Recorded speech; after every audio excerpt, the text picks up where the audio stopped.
En nombre de Dios y la patria, se abre la sesión.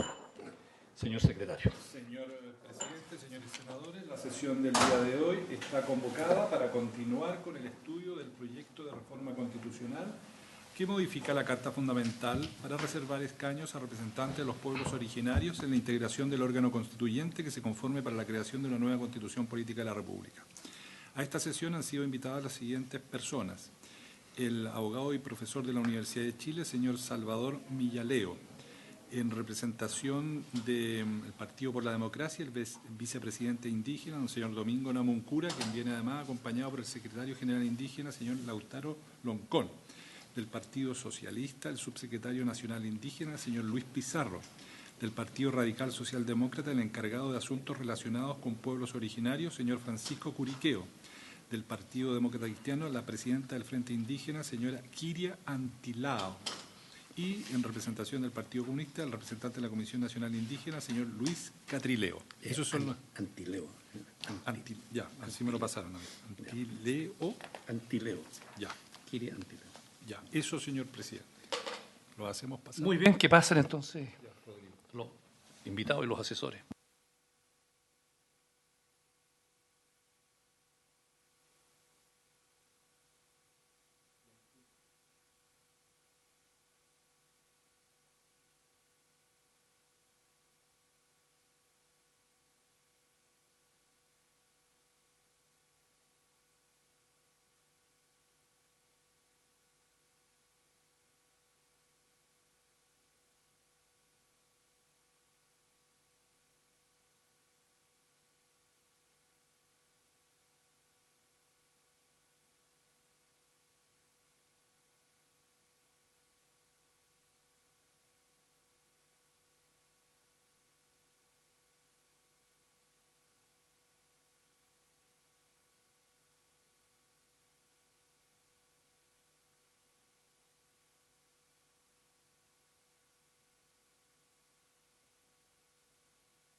Bien, se reanuda la sesión.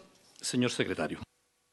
Señor presidente, de acuerdo con los acuerdos adoptados por la Comisión, hoy día están convocadas diversas personas para estudiar precisamente el proyecto de reforma constitucional relativo a los escaños reservados de pueblos originarios, la integración del órgano constituyente. En primer lugar, de acuerdo con la lista de invitados, correspondería escuchar a don Salvador Millaleo, profesor de la Universidad de Chile. Muy bien. Bueno, le doy la bienvenida a nuestros invitados, profesor Salvador, a don Domingo, a la Kiria, a don Luis, a todos nuestros invitados. Le ofrezco la palabra en primer lugar entonces al profesor Salvador Millaleo. Profesor, tiene usted la palabra. Buenos días, presidente de la comisión. Buenos días, honorables senadores. Para mí es un placer estar acá discutiendo un tema que hace largo tiempo queríamos discutir, que son mecanismos institucionales que precisamente nos permitan generar nuevos pactos y formas de entendimiento en una historia que en las últimas décadas al menos, pero que tiene una base histórica, ha sido una historia más bien de desencuentro entre los pueblos indígenas y el Estado de Chile. Creo que estas precisamente son las discusiones que tenemos que tener. Respecto a los escaños, en particular, bueno, creo que por no dar tiempo, me voy a evitar una introducción muy teórica. Básicamente aquí está en juego la inclusión constitucional, que es que un orden constitucional tiene que hacer parte a todos los integrantes que están ahí y especialmente a grupos que históricamente han sido excluidos, si no jurídicamente, claramente de manera de facto, históricamente, de ser parte de la comunidad política. Entonces, la acomodación constitucional requiere, no solo en el resultado de lo que pueda tener una posible convención constitucional, que estamos al debe con un reconocimiento constitucional hace mucho tiempo con los pueblos indígenas, sino en la elaboración. Para asegurar eso, tiene que asegurarse una participación.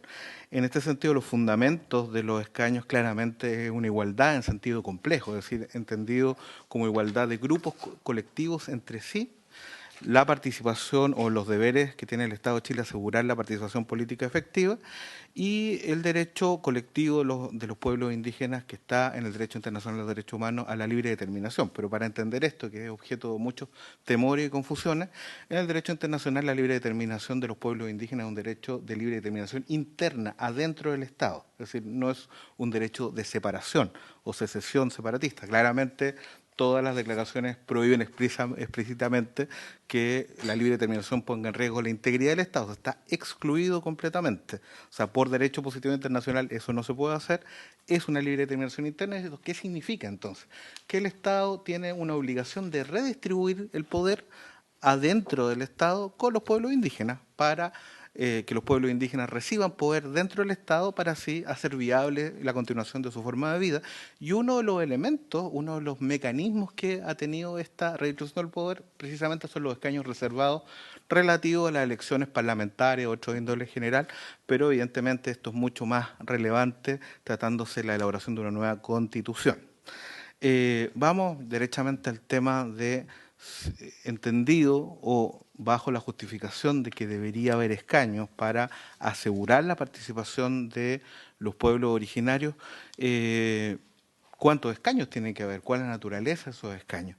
La verdad es que la idea en la literatura comparada de ciencia política y derecho constitucional es que la proporción o la cifra perfecta es aquella que hace coincidir de manera más ajustada o más cercana posible el porcentaje de la población indígena respecto a la población general del país con el porcentaje de escaños o de representación parlamentaria.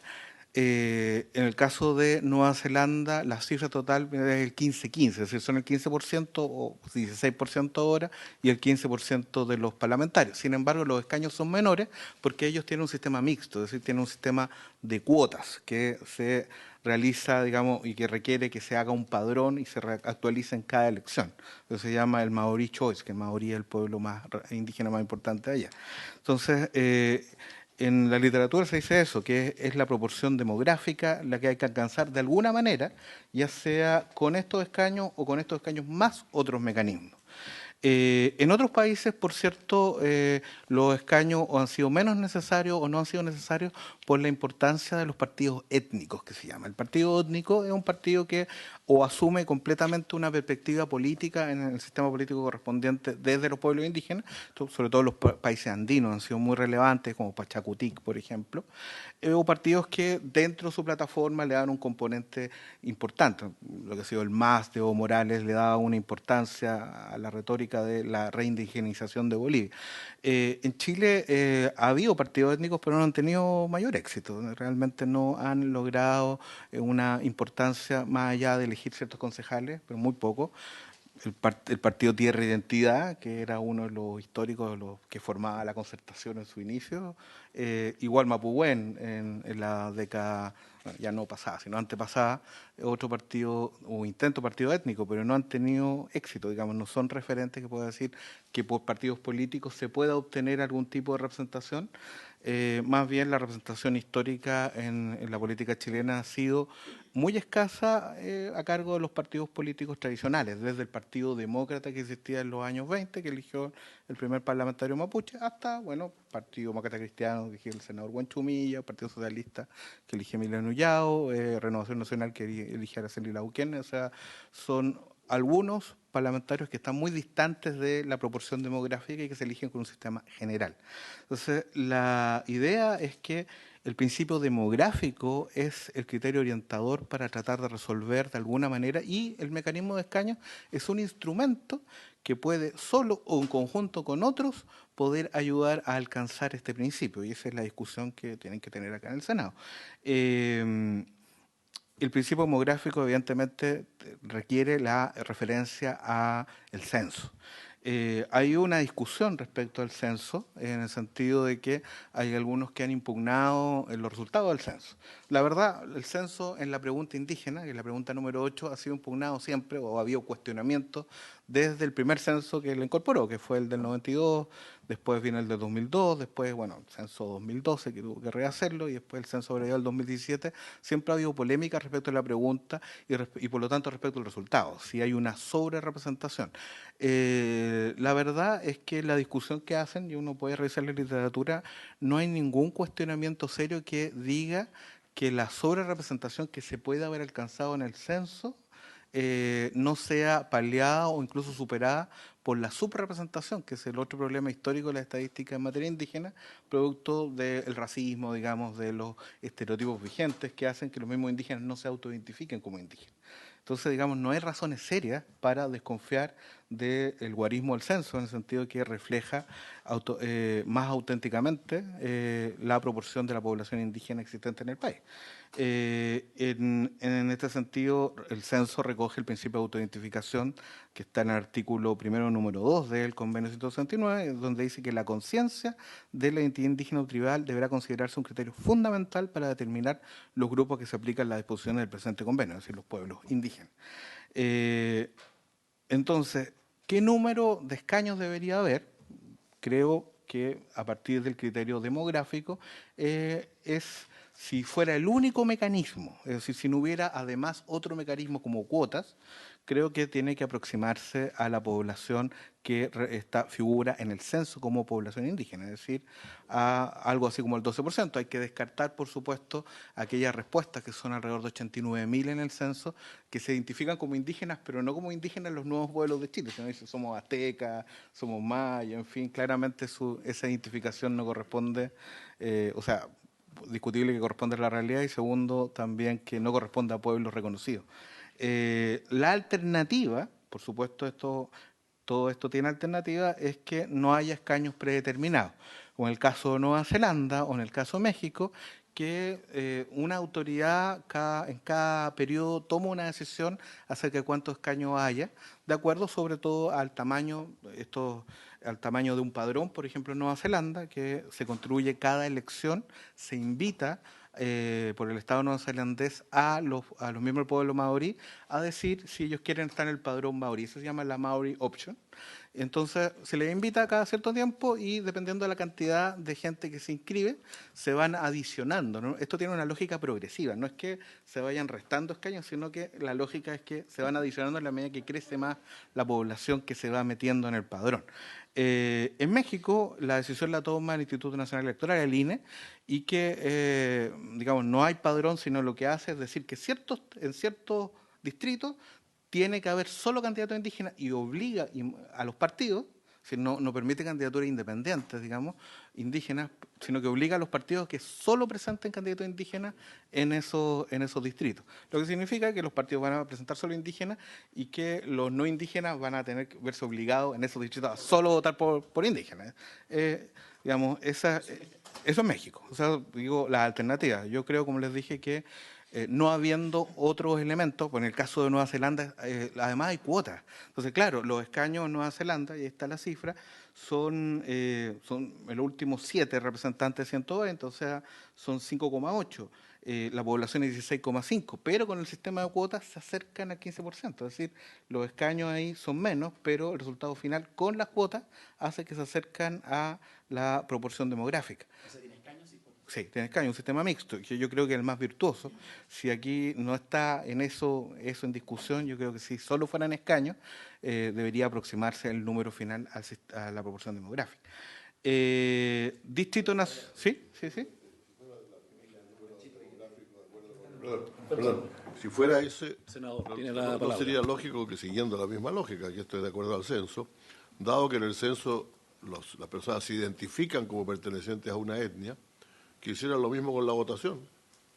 Es decir, que llegaran a votar y decían yo voy a votar en la lista de pueblos originarios, y no voy a votar en la otra. Como Llegar a la mesa, dices tú. Claro, llegar a la mesa. Hay varios temas, Al porque llegar a una la cosa mesa. es el número, otra cosa es cómo se configura el padrón, otra cosa es si el voto es exclusivo o acumulativo, son varias cosas.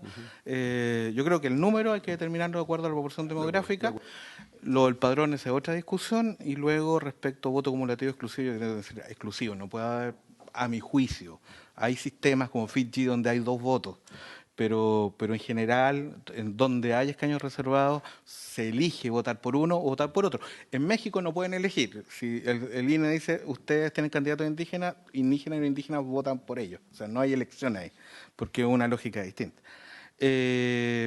Distrito nacional o territorio. Evidentemente los pueblos indígenas tienen un vínculo con su tierra, con su territorio. Es uno de los elementos que constituye, digamos, el concepto y, digamos, la identidad, la cosmovisión indígena.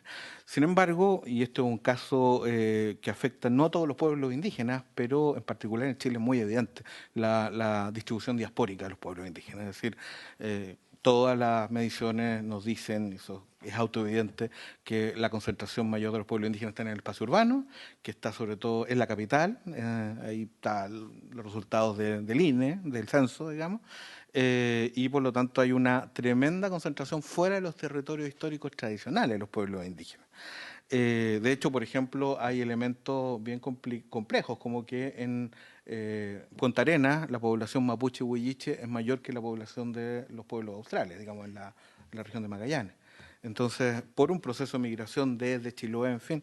Entonces, ese tipo de cuestiones hacen pensar que puede haber justificación para un distrito nacional. Otro elemento que creo que incluso es más importante es el tema de cómo asegurar una representación para cada pueblo. Es un elemento que se ha discutido. Por cierto, en experiencias como las de Colombia, tienen 3 escaños en la Asamblea, en la Cámara de Representantes, y tienen una multiplicidad de pueblos, muchos, son como 100 pueblos, mucho más de lo que tenemos acá. Entonces, ellos no pueden, en las elecciones de la Asamblea, garantizar que haya un representante por pueblo. Nosotros tenemos 9 pueblos. Entonces, efectivamente, estamos en condiciones de hacer un esfuerzo como para que cada uno tuviera una representación y los pueblos más pequeños en demografía no queden fuera del proceso. Esto ha sido levantado sobre todo por esos pueblos, los pueblos australes, que han sido sistemáticamente invisibilizados. Entonces, es algo que yo creo que hay que considerar una representación mínima, que al menos haya un representante por cada uno de los pueblos reconocidos. Y que, en cambio, todo el resto de los escaños puedan asignarse de acuerdo a mayoría simple, como dice el proyecto que viene de la Cámara. Es decir, y ahí, y adelanto, yo creo que en esos escaños adicionales efectivamente se puede cruzar esto con el tema de la paridad. Si yo creo, y yo disiento a aquellos que dicen que el tema de la equidad de género no es ajena al mundo indígena, yo creo que no es así. No somos ni más machistas, pero tampoco menos que los chilenos, y por lo tanto también tenemos que resolver esos temas. Entonces, si se pudiera, en los casos de los pueblos que tuvieran más representación, que probablemente el pueblo mapuche, posiblemente podría ser la aymara, pero eso depende del número de escaños, podría hacerse un esfuerzo para establecer alguna solución de paridad, cosa que sería muy difícil para pueblos que son más reducidos, que son el resto por proporción, que tratándose 155 como límite, o sea, como cifra máxima, es muy difícil asegurar una paridad, a menos que esto se incrementara mucho más que esa proporción. El padrón. Existe, por supuesto, la alternativa de hacer un padrón abierto, que significa que todos los que están en el registro electoral voten por indígena o puedan tener la opción. O sea, llega cualquier ciudadano a la urna que no es indígena, pero puede decir yo quiero votar por indígena y elige esa papeleta y no vota en la otra. Eso es una posibilidad. En los países donde hay escaños reservados no está esa experiencia, pero en Chile, bueno, ahí Domingo Namuncura les podrá contar, en el sistema interno que tienen en el PPD para determinar la vicepresidencia indígena, todos los militantes de ese partido votan por el vicepresidente o deciden quién va a ser el vicepresidente indígena. Entonces, es una experiencia donde no solo los indígenas votan por los indígenas, sino también los no indígenas. Es una opción y la ventaja de esa opción es que no se requiere constituir un nuevo padrón. La otra opción que es... ¿Sí, sí? Presidente, muy atentamente la intervención, pero entonces ahí cualquier persona Podría, perdón, no, para entender bien, profesor, cualquier persona, aunque no sea indígena, podría optar por votar. Sí, esa es la opción Claro. de padrón abierto. Entonces, padrón abierto, entonces no se construye un padrón y Claro. cualquier persona vaya. Al momento de votar, la persona en la mesa le dice, mire, ¿usted quiere votar aquí o quiere votar acá? Y le pasa una papeleta. Sí. Ese es el sistema. Claro, Ya. porque es exclusiva, no, Ya. no es acumulativa. Ya. Eso, lo otro es el padrón, que tiene que haber un padrón especial distinto al del registro electoral, que es digamos, uno puede verlo, por ejemplo, en Nueva Zelanda, que se hace un padrón, y que el problema en Chile es que no tenemos ese padrón, o sea que habría que construirlo. Es que precisamente los registros de CONADI están constituidos de otra manera. O sea, tenemos una base, que es el registro de certificación de identidad, que tiene, o sea, hay 980.000, creo, personas inscritas. Eso después hay que limpiarlo con los que son mayores de edad. En fin, pero que el registro se constituye, ese registro tiene otras finalidades, porque en el fondo uno va a solicitar certificado CONADI porque quiere postular la beca indígena, porque quiere acreditar su condición indígena, no por razones políticas, sino normalmente para trámites de beneficios privados. Y eso es bien complicado, de hecho no está ausente de polémica, aparecen cada cierto tiempo noticias de que se acredita a personas que no son indígenas y a personas indígenas no se las acredita, dentro de todas las complicaciones que puede tener CONADI. Entonces, efectivamente, yo creo que es una base, es un insumo, pero que no es un padrón porque no está constituido para eso. Habría que generar un proceso para perfeccionar ese padrón. Desde luego, la opción para crear ese padrón podría ser una opción opt-in o opt-out. Opt-in significa que las personas manifiesten, estando en ese padrón o no estando afuera, manifiesten expresamente la voluntad de incorporarse al padrón. Y en este sentido puede ser a través de que se certifiquen ante CONADI, o lo que yo creo que es más correspondiente con el principio de autoidentificación, que manifiestan su autoidentificación y que una organización indígena certifique que son indígenas, una comunidad o una asociación registrada. Esto yo creo que es más consistente con el principio de autoidentificación porque el Estado, digamos, y esto es una de las distorsiones que ha sido muy importante o muy complicada a la hora del funcionamiento de CONADE, no es el Estado el que tiene que decir quiénes son los indígenas, son los mismos indígenas. Pero claro, no es algo que tampoco puede ser unilateral, tiene que ser bilateral. Yo digo quiero ser indígena, pero la comunidad a la que yo me refiero tiene que aceptar como tal. Si me acepta, corresponde, y eso puede ser por genética o por matrimonio o por adopción, como se adquiere la nacionalidad ya a nivel de los estados, son mecanismos similares en general. Entonces, que sea la organización indígena las que certifiquen esto, es decir, ya sea opt-in, es decir, que todo el padrón indígena sea constituido a partir de la manifestación específica y explícita de la voluntad de estar en ese padrón, o opt-out, que significa que asumimos el padrón el registro CONADI que existe, pero le damos la oportunidad a otros de entrar y otros de salir, que digan yo no quiero estar en ese padrón, porque en el fondo yo fui porque quería tener una beca indígena, claro, o yo no quiero tener nada, simplemente lo hice porque tuve algún beneficio, o tenía que demostrar que tenía algún tipo de raíz indígena. En fin, hay mucha gente que hace eso, como hay mucha gente que no tiene sus certificaciones claramente indígenas. Entonces, porque no es un padrón, es un registro con otra finalidad. En fin, si tomamos como insumo eso, la decisión es opt-in o opt-out, y si es opt-out, siempre tiene que tener, opt-in también, en realidad la posibilidad de entrada a los que no están registrados de alguna manera, y esta tiene que ser la más expedita y yo creo que es más consistente con los estándares de autoidentificación, que sea manifestación de voluntad respaldada por una nación indígena. Por supuesto, esto tiene que resguardarse, es decir, evitar fraude, en fin, esto tiene que agregarse una penalidad a aquel que falsifique y a la organización que falsifique una identificación. Eso puede asegurarse de otras maneras. El momento de hacer la opción entre dónde voto puede ser al momento de constituir el padrón. Siempre va a tener que, si se construye un padrón nuevo, manifestarse de alguna manera que no se quiere salir o que se quiere entrar. Pero además existe la posibilidad de que cuando la gente llegue a urna, existiendo el padrón, la gente ahí en urna diga, yo quiero votar aquí, yo quiero votar acá. Digo esto porque en Nueva Zelanda la gente dice dónde quiere votar al momento de constituir el padrón, y ese es el momento definitivo. En cambio, puede ser que uno llegue a urna y ahí ratifique. O sea, uno podría estar en el padrón indígena y aún así decir, bueno, aún así yo quiero votar por la elección chilena. No, bueno, claro, en la general o la indígena. Voto exclusivo acumulativo. Efectivamente, en Fiji tienen un sistema de voto acumulativo, tienen 2 votos. En Bolivia, Colombia, Nueva Zelanda tienen un voto exclusivo, es decir, tienen que elegir, digamos, un voto exclusivo de elección del votante. En India y México tienen un voto exclusivo, pero sin posibilidad de elegir, es decir, tienen que estar en ese distrito, si son indígenas, tienen que votar por ello y no tienen ninguna otra opción. Yo creo que la verdad, de acuerdo a cómo estamos construyendo esto, tiene que ser un voto exclusivo. O sea, yo creo que sería difícil justificar este tema, romper la lógica un hombre, un voto, pero tiene que haber una posibilidad de opción por el votante, por el elector, si quiere. Si se identifica tanto con el mundo indígena, quiere votar ahí o no. ¿Sí? Y eso necesariamente establecería la obligación de tener un padrón, aparte. Bueno, sí. Sí, pero a menos que se escoge el otro sistema, que es el padrón abierto. En ese caso se llega a la urna nomás y cualquiera elige, sea chileno o indígena. Respecto a las candidaturas, también hay otro tema que es relevante, porque uno puede ver que claramente las candidaturas tienen que ser indígenas, eso es donde hay escaños, tienen que ser solo indígenas y acreditar de alguna manera esa condición.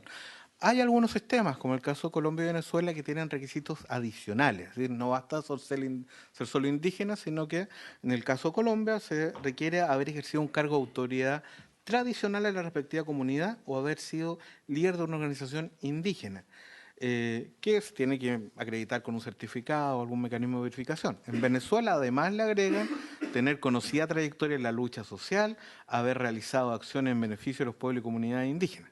Entonces, efectivamente, pueden agregarse otros requisitos.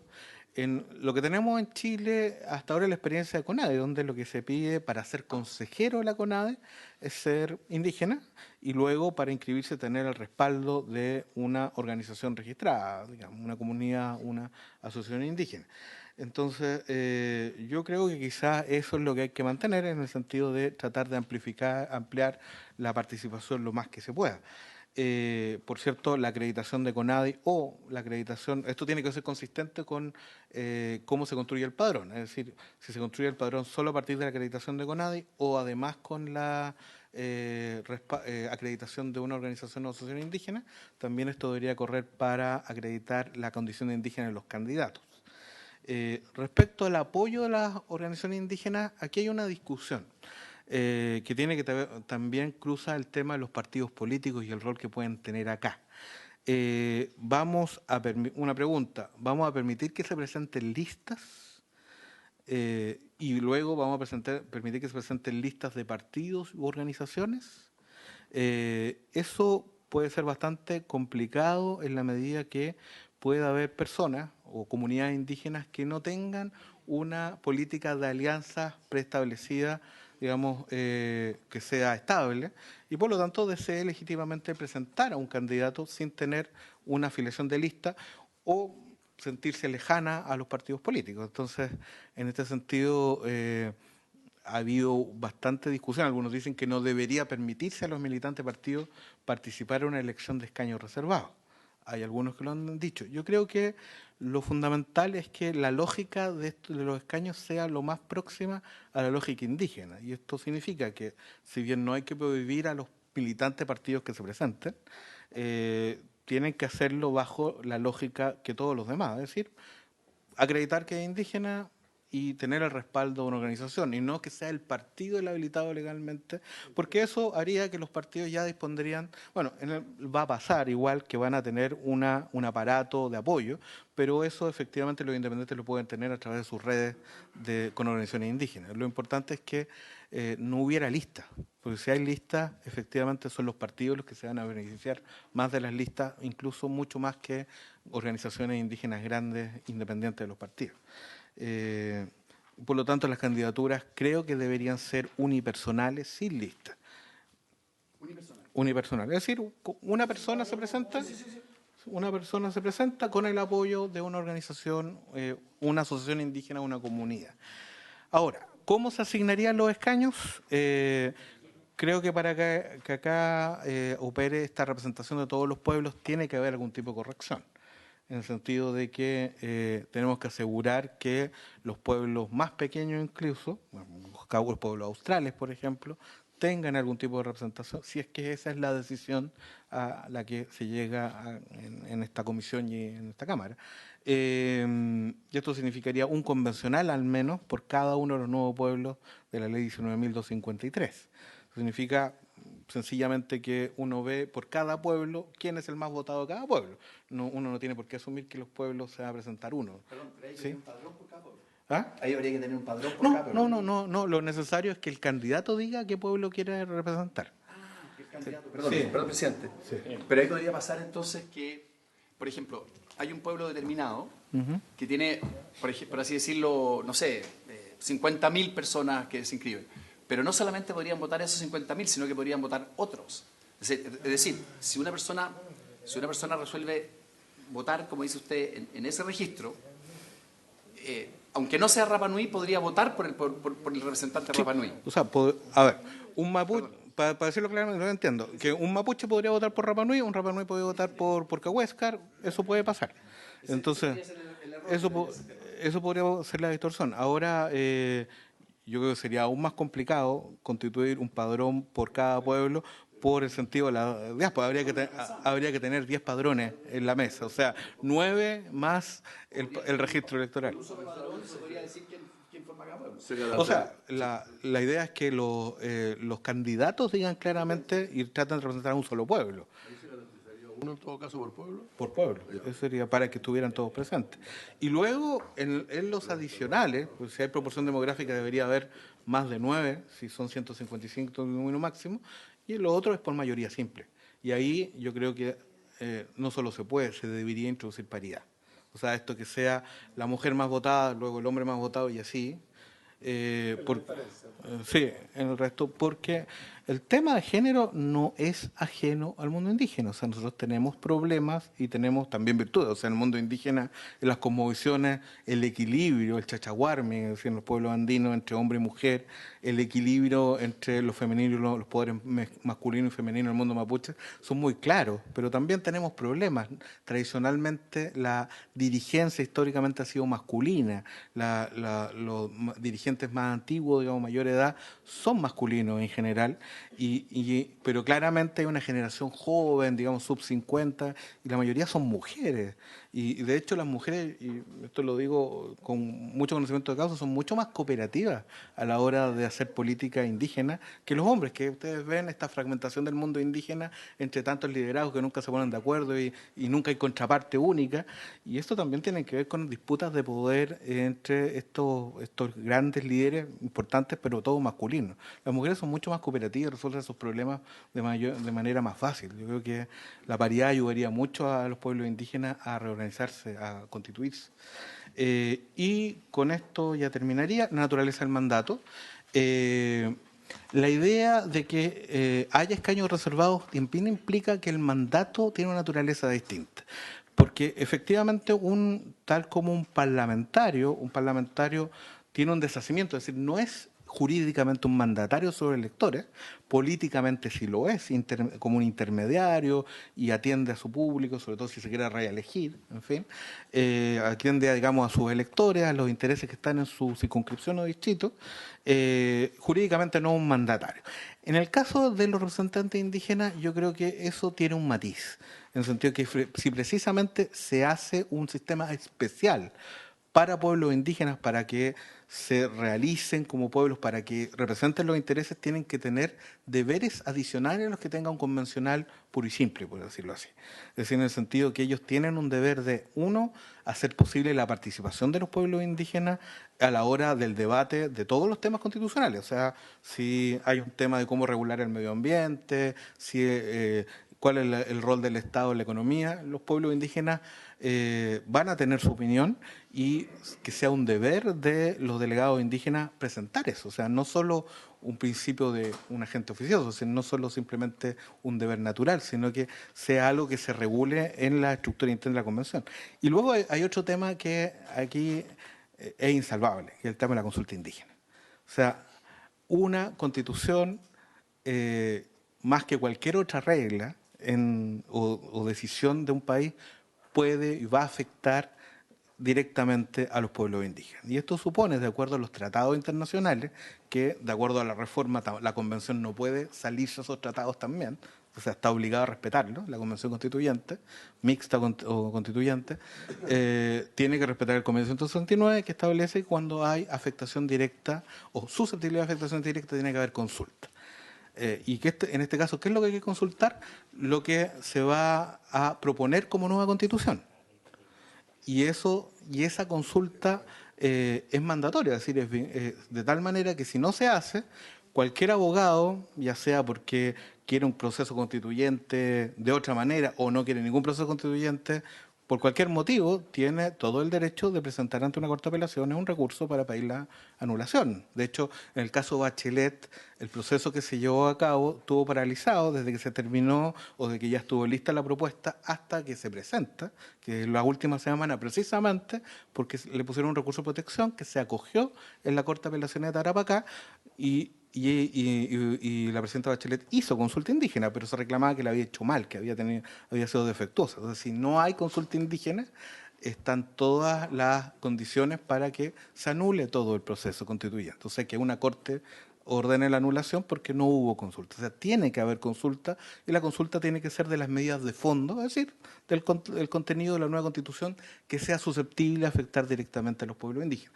Otro problema, entre el término de la convención y el plebiscito de salida hay máximo 60 días. La experiencia es que en 60 días no se hace una consulta indígena, se requieren 5 meses a lo menos. Entonces, aquí hay un tema que primero hace o justifica que haya escaños reservados, porque tendría que ser un deber precisamente de esos escaños de conducir una consulta indígena respecto a los temas que atañen directamente a los pueblos indígenas, o sea, por ejemplo, qué tipo de reconocimiento constitucional, etcétera, y ellos tendrían que hacerlo de alguna manera, decidirlo o que la convención decida esto antes que otros temas para que tengan tiempo para hacer la consulta antes del plebiscito de salida. Y todo eso tiene que regularse cuando la convención regule sus aspectos internos, que lo hace a constituir si hay un quórum de 2/3 para regular sus procedimientos de decisión. Eso. Profesor, muchas gracias por su exposición. Yo tengo un punto, porque usted ha planteado este último tema, que yo creo que es un tema bastante sustantivo y de fondo, que nos plantea, en este caso, una opinión como usted como profesor, en el fondo, al Estado chileno, respecto del conjunto del proceso constitucional. Entonces, yo no sé si yo le puedo sugerir a la Comisión de que este es un tema que a lo mejor pudiéramos tratarlo separadamente, porque yo también tengo argumentos y tengo opinión que va y viene en torno a este tema, y donde en su momento a lo mejor pudiéramos tratar específicamente este punto para despejarlo. Senador. No, en la misma línea suya, quizás pedirle al profesor Salvador que primero, digamos, acoger lo que usted señala, de tratarlo separadamente, pero si usted nos pudiera hacer llegar, por ejemplo, usted dijo que había un recurso de protección, o sea, que nos haga llegar algunos antecedentes para que nosotros lleguemos, como quien dice, mucho más a caballo, digamos, del problema, y se lo manda a la comisión para que lo podamos ver. Lo otro es que yo quiero pedirle a los senadores que una cosa es que podamos interrumpir al profesor y preguntarle todo, pero es muy importante para la Secretaría de poder ir consignando las distintas opiniones, que tengamos un cierto ordenamiento para pedir la palabra por intermedio de la presidencia para que el señor secretario pueda tomar, digamos, nota o de las preguntas y de las respuestas por un tema, ¿no es cierto?, de consignar adecuadamente en la historia los puntos críticos respecto al tema. Así que, profesor, muchas gracias. Le reitero lo que ha señalado el senador Alamán y quisiera también a usted y eventualmente también a otros personeros que están aquí u otros que podemos invitar para aclarar este punto, como digo, yo tengo una visión que coincide en algún punto con usted y que difiere en otro punto con usted, pero creo que eso ameritaría, digamos, una sesión, un tratamiento distinto para aclarar este punto. Le agradezco y quedo a vuestra disposición. Gracias, profesor. Entonces ahora le ofrezco la palabra al señor vicepresidente indígena del Partido por la Democracia, don Domingo Namuncura. Muy bienvenido, Domingo. Le ofrezco la palabra. Muchas gracias, presidente, señores senadores, muy amables por recibirnos. Los que estamos acá somos dirigentes indígenas nacionales de los partidos Radical, Socialista, Demócrata Cristiano, Partido Comunista, Partido por la Democracia. Y hemos estado a lo largo de varias semanas y meses trabajando justamente en estos temas y cada cual va a poder exponer algunos puntos de vista. En aras del tiempo yo quiero referirme a 5 puntos rápidos porque la exposición de Salvador me libera del marco global, entonces voy a entrar como quien dice a la cancha chica, ¿verdad? Porque creo que eso es lo que nos interesa. Entonces los puntos son oportunidad, padrón, representatividad, lista de pueblos, formas de elección, resultados. Son 5 puntos claros y precisos.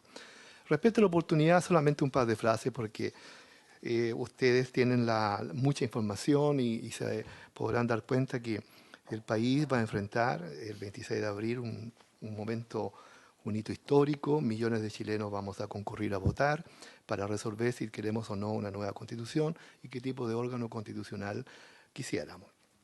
Los pueblos indígenas tenemos en su gran mayoría una enorme esperanza y expectativa porque sería primera vez en 210 años de historia que los indígenas van a poder participar en ese tipo de definiciones en forma directa. Y eso ya es un hecho tremendamente novedoso. Entonces, la oportunidad de abordar esto con extrema delicadeza tiene que ver también con el futuro de las relaciones de los pueblos indígenas con el Estado.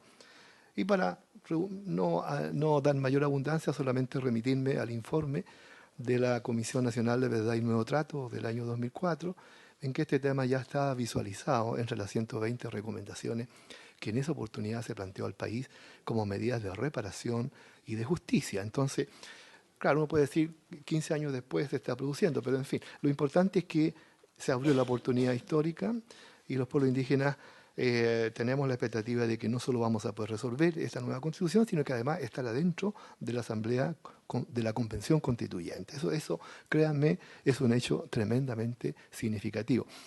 Contrario censo, por lo tanto, sería muy complejo y preocupante que la definición de la política de escaño reservado quedara excluida de este proceso constituyente. Porque excluir los escaños reservados sería una manifestación más histórica del Estado de marginar y de no integrar a los pueblos indígenas en el debate constitucional.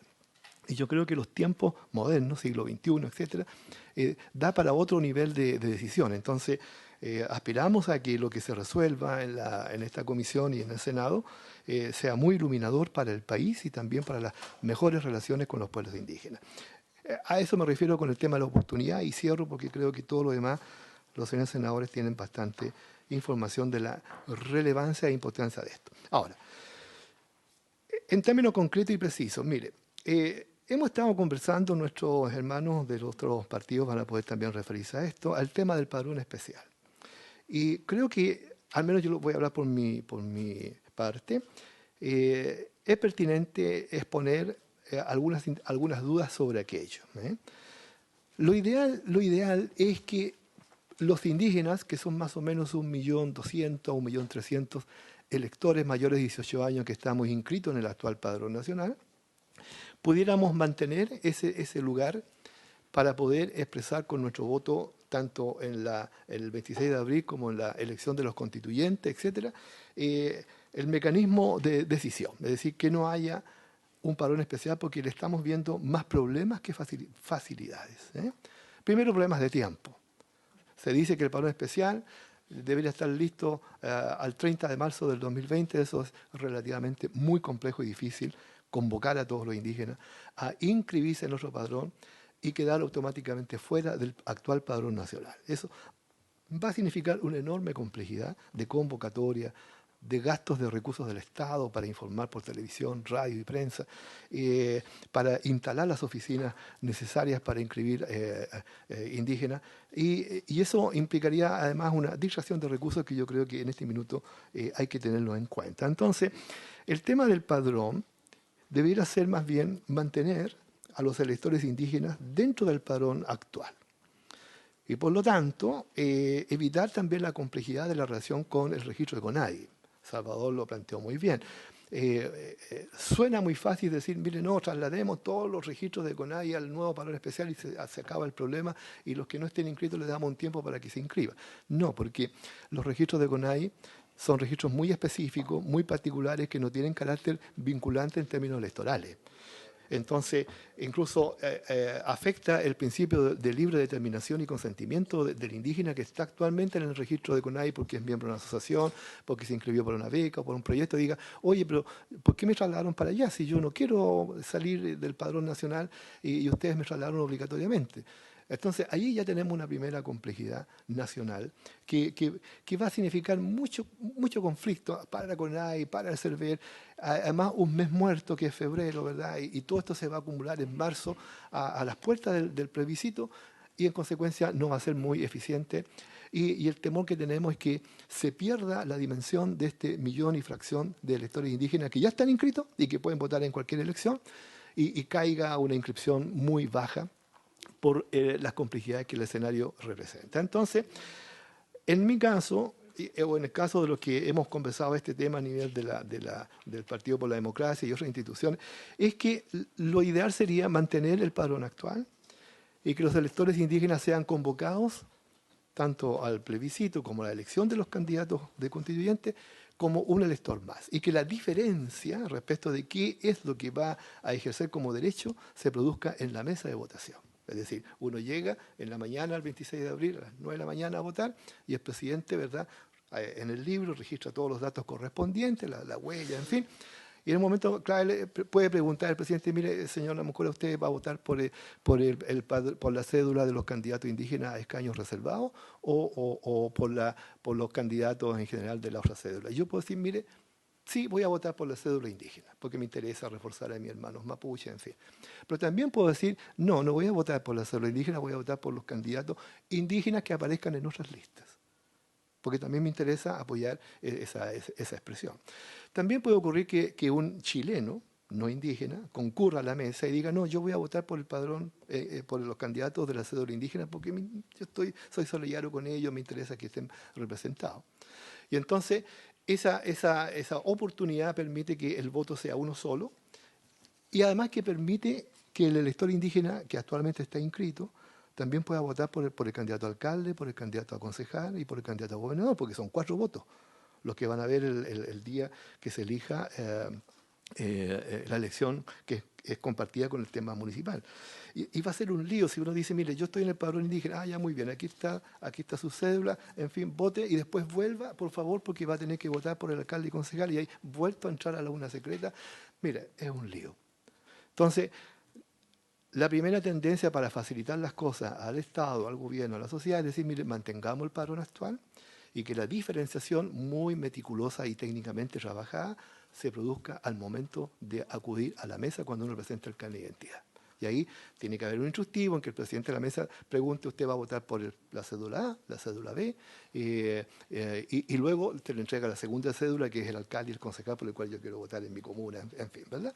Ahora, eso permite también algo que puede sonar raro, decir, bueno, pero es mejor que los indígenas voten por indígenas. Pero nosotros estamos en la línea de construir una sociedad de carácter intercultural, en que la multiculturalidad y la riqueza de nuestra diversidad se exprese de manera amplia.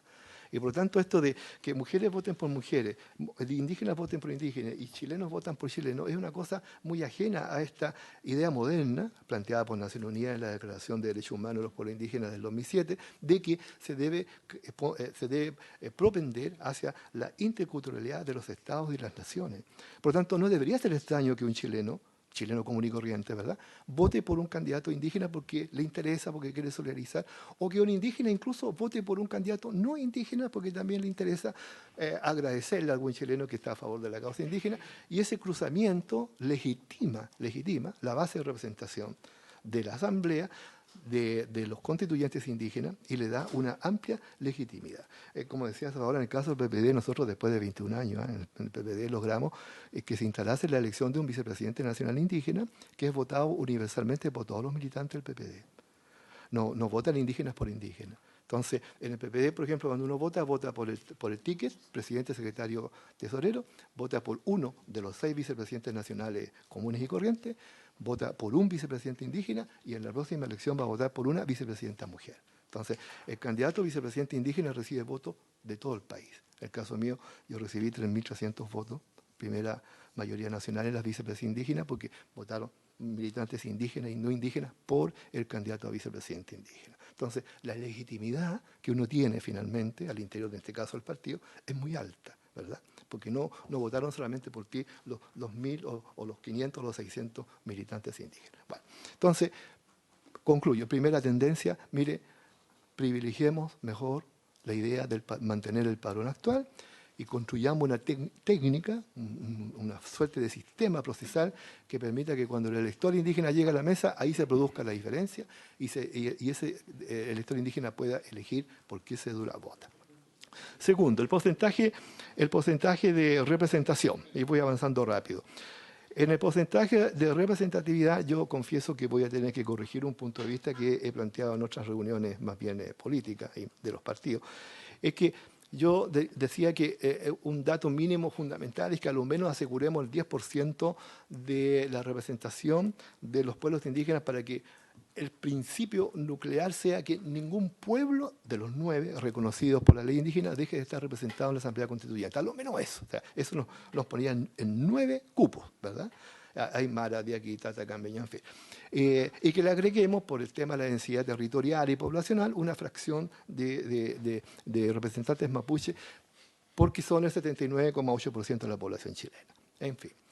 Pero hoy día tengo la convicción, ya con mayores estudios y más antecedentes, de que debiera considerarse la densidad de la población indígena de Chile, que hoy día suma más o menos una fracción importante de población. Estamos hablando de más o menos 21,7% de los 2.156.000 indígenas, y eso nos daría entonces un porcentaje de 22% de escaños reservados. Estamos hablando 24 personas, los cuales nos permite pensar que cada pueblo tenga 24 escaños, que nos permite pensar que entonces cada pueblo podría tener 2, y ahí entra el juego la paridad, hombre-mujer, una aymara mujer, una aymara hombre, una aymara Rapa Nui, un hombre-mujer, ¿verdad?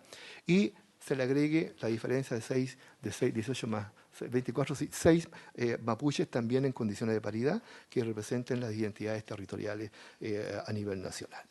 Y eso permite que todos los pueblos estén representados de manera suficiente y que además estén representados el principio de la paridad como componente esencial de la representatividad de los pueblos indígenas de Chile. Tercero, ustedes ven que voy rapidito porque mis hermanos también tienen que hablar. ¿Cómo se compone la lista de candidatos indígenas? Hemos tenido conversaciones, no es que tengamos consenso y acuerdo, porque acá no estamos llegando con eso, sino que más bien para plantear ideas. Para elegir los 2 candidatos a Aymara, lo ideal sería que la cédula de votación esté definida por pueblos. Por ejemplo, candidatos del pueblo de Aymara, 11, estoy inventando cifras. Candidatos del pueblo de Aguita, 7. Candidatos del pueblo de Quechua, 5. Candidatos del pueblo Rapaní, 6 ya. Candidatos mapuche, disculpen, 58, 60, no sé cuántos, ¿verdad? Candidatos Cahuasca, Yagán, 2, 3, 4, listo. Si yo soy indígena, mapuche, llego a la mesa y el presidente me dice, usted va a votar por la cédula indígena, yo le digo, ya, muy bien, páseme la cédula indígena, yo voy a votar por él, y me voy a ir en la cédula donde dice pueblo mapuche, ¿verdad? Y debajo del pueblo mapuche, por orden de abecedario, estarán todos mis hermanos y yo escogeré ahí a Kirian Tileo, ¿verdad? Y voto por ella y se acabó. ¿Me entiendes? Entonces, para que los pueblos puedan votar directamente, los electores indígenas puedan votar por el constituyente de su pueblo que estimen, lo ideal es que los candidatos vayan ordenados por pueblo. pregunta, pero si un indígena quiere votar, un mapuche quiere votar por un Rapa Nui, no hay problema. Puede votar por el Rapa Nui porque el voto también se podría cruzar. Que una aymara quiera votar por un mapuche, bienvenido. Que un diaguita quiera votar por una aymara, ningún problema. Pero el resultado final es que los candidatos por pueblo, las mayorías nacionales por pueblo, se constituyen entonces en los representantes oficiales de esos pueblos. Ese sería un mecanismo, comillas, que suena relativamente fácil, pero que hay que probarlo, ¿eh? Entonces, nos permite que los candidatos se inscriban por pueblo. Componentes adicionales. Soy partidario de la idea de que los candidatos a la lista por escaños reservados estén avalados por sus comunidades o asociaciones, a objeto de garantizar que no sean cualquier persona, sino que al menos tengan una espalda, un respaldo, una comunidad, ¿verdad? Si yo quiero ser candidato, por ejemplo, en la lista de escaños reservados y no en la de mi partido, en mi caso me tendría que avalar mi comunidad, la comunidad del Funche, de la Florida, donde yo vivo, que soy militante ahí hace 11 años. Ellos tendrían que acogerme y decirme, ya, nosotros le vamos a prestar la firma a usted. Eso debería ser con todos los candidatos que vayan en los escaños reservados. ¿Qué pasa con los candidatos militantes de partidos? Porque también yo puedo decir, mire, yo no soy candidato, pero que estoy inventando. No voy a ser candidato por la lista de escaños reservados, voy a ser candidato a constituyente por la lista del PPD, en el distrito 12, porque los candidatos no indígenas van por distrito. Eso es Pirque, San José de Maipo, La Pintana, La Florida, Puente Alto. Bien, me inscribo. Y ahí el que me avala es el PPD, ¿verdad? Mi partido. Entonces, son dos mecanismos perfectamente válidos. Obviamente el peso mayor va a estar en los candidatos de los escaños reservados. Y en cuanto, avanzo rápido, en cuanto a la forma de elección, yo creo que el tema es cómo dirimir bien, que ninguna persona vote dos veces porque eso no corresponde y que por tanto el indígena que opta por votar por la cédula indígena vota solo ahí, candidatos indígenas constituyentes, y en la cédula nacional, alcaldes, concejales, vota por el alcalde, candidato concejal que él quiera, ¿verdad? Eso es distinto, pero sería una manera de que los votos no se crucen, que un indígena no vote dos veces candidatos indígenas. Y en cuanto a los resultados, yo creo que hay que considerar, señores senadores, algo que, mira, lo conversamos hace un par de minutos nomás afuera, que alguien tuvo la gentileza de plantearnos la pregunta, el tema de los afrodescendientes, que estrictamente ahí hay que hacer una discusión respecto a si son o no pueblos originarios, pero están reconocidos por una ley especial, son un porcentaje importante del país, 4.000 y tantas personas de acuerdo al censo nacional. Claro, uno podría decir por lo menos uno, ya, supongamos, uno que entre, ¿verdad? Porque en la construcción en el reconocimiento de la rica diversidad cultural del país, debieran estar todas las expresiones de las nacionalidades, ¿verdad?, representadas, y podría ser, es un debate ya para la Comisión de la Constitución, en fin. Y el tema de paridad, obviamente ya lo he abordado. Nosotros, en general, no debiéramos tener ningún problema para instalar el concepto de que hombre-mujer, porque además eso corresponde a la cosmovisión indígena de la dualidad, hombre-mujer, ¿no? Que siempre ha estado presente como resultado de nuestro vínculo con la naturaleza, el día a la noche, la luna al sol, en fin. Hay las energías que van, en fin. O sea, hay mucho que argumentar, pero lo ideal es que sea paritario. Y termino. Salvador hizo referencia a un tema que no es menor, pero que yo creo que tiene otros caminos. En el Estado de Chile se hizo una consulta indígena constituyente entre el 2012 y el 2013, que fue muy profunda, cuyos resultados están a la vista, y que fue finalmente definido por una consulta que obviamente tuvo sus inconvenientes, pero en general todos los procesos de definiciones electorales tienen inconvenientes, pero quedó legitimado por más o menos 18.000 personas, que lo que se debatió en el largo proceso de conversación respecto de la idea de una constituyente con componente indígena está definido.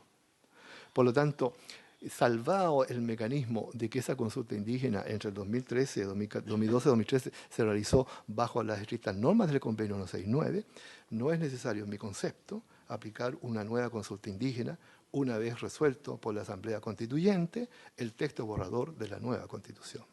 Porque es obvio que los constituyentes indígenas van a tener dos o tres tareas: representar a sus pueblos, representar los compromisos que el Estado tiene desde el informe de verdad y nuevo trato hasta la consulta indígena 2012-2013, y además consultar con sus bases, ¿verdad?, a lo largo del país, qué componentes son los que hay que fortalecer en la discusión de esta llamada, comillas, hoja blanca de la nueva Constitución, en que yo considero que ahí tiene que haber no una frase de reconocimiento constitucional, sino que un capítulo especial destinado a los pueblos indígenas, que es otra cosa, que no es lo mismo que decir reconocemos a los pueblos indígenas. No, aquí tendrá que agregarse un capítulo 17, ya se modificó el 15, habría que agregar un 17, a futuro, ¿verdad?, para decir de los pueblos indígenas de Chile, ¿verdad? Y ahí describir todos los elementos esenciales cuyos componentes ya están casi predefinidos a propósito de esta consulta del año 2012-2013. Por tanto, en mi concepto, no debiera ser óbice el que se aplique o no una consulta indígena inmediatamente terminado el borrador de la Carta Constitucional. Ese es mi predicamento y creo que es bastante sostenible porque hay precedentes y los precedentes son formales, son oficiales y están definidos. No es que haya sido un borrador. Entonces, salvo ese dato, en lo demás yo diría que estamos frente, y vuelvo al comienzo y cierro, frente a una oportunidad histórica que es muy interesante, es muy inédito también en estos últimos años de la historia de Chile. Y yo creo que afirmar esto y lograr la incorporación de los pueblos indígenas como actores efectivos, representativos de derechos titulares ancestrales en la discusión de la Asamblea Constituyente va a ser un dato que muchas generaciones van a recordar con mucha digamos, profundidad.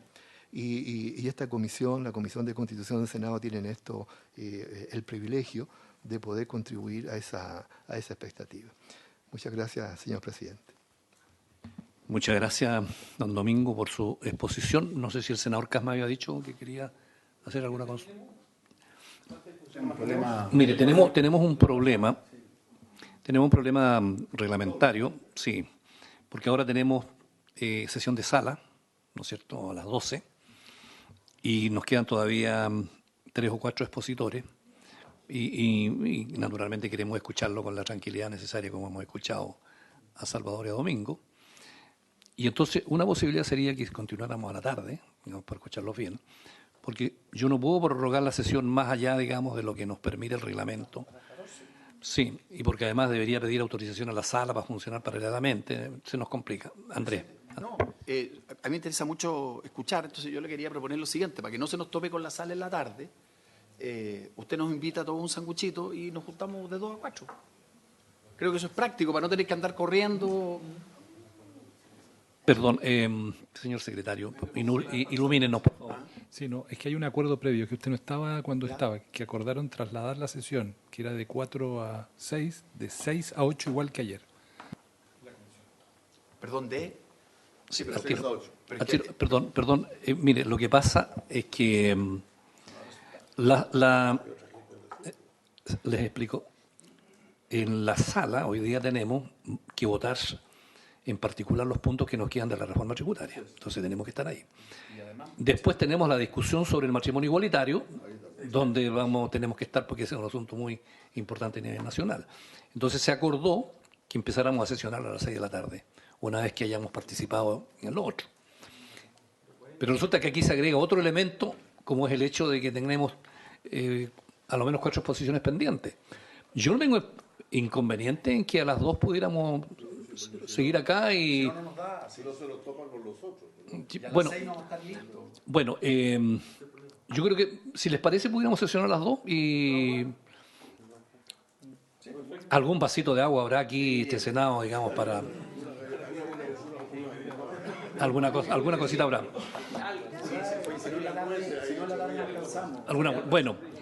Bueno, muchas gracias. Los dejamos invitados para volver acá a las 2. Los invitamos a la sala si quieren ir ustedes a la sesión especial. Muchas gracias. Se levanta la sesión.